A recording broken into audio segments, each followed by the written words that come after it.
Labą dieną! Šiandieną mes kursime ryškų, įspūdingą ir įsimenantį vakarinį makiažą. Ir žinoma, pirmiausia, pradėsime nuo veido odos. Jeigu planuojate eiti į klubą ar į kavinę, kurioje apšvietimas nėra labai intensyvus ir ryškus, siūlyčiau rinktis kreminę pudrą, kuri puikiai užmaskuoja visas odos problemas, sukuria tiesiog tobulą, glotnią ir lygią veido odą. Todėl norėčiau Jums pasiūlyti Rimmel kompanijos Lasting Finish kreminę pudrą, kuri ir sukurs iš tiesų tobulos, lygios ir glotnios odos įvaizdį.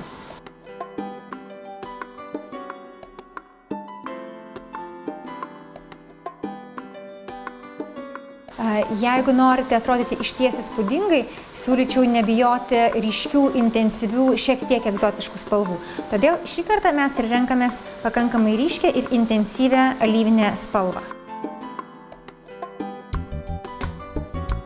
Tolygiai padengusios akies voką ryškia intensyvę spalva, kad makiažas atrodytų labiau dūminis, praveskite lengvą, švelnią liniją ir ją išretušuokite. Pravedusios liniją pieštuku ir paretušavusios ant viršaus dedame dar šiek tiek tamsios spalvos, kad dar labiau paskleisti ir paretušuoti tamsiąją spalvą. Tamsią spalvą dedame ir ant apatinio akies voko. Pačią šviesiausią spalvą dedame po antakių.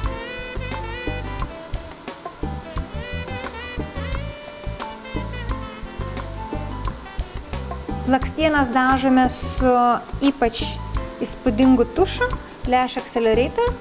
Tai tušas, kuris tiek ilgina, tiek tankina jūsų blakstienas ir skatina jų augimą.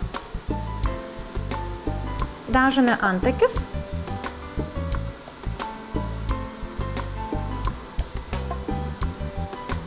Ir dažome lūpas pačiais įspūdingiausiais Apokalips skystais lūpų dažais.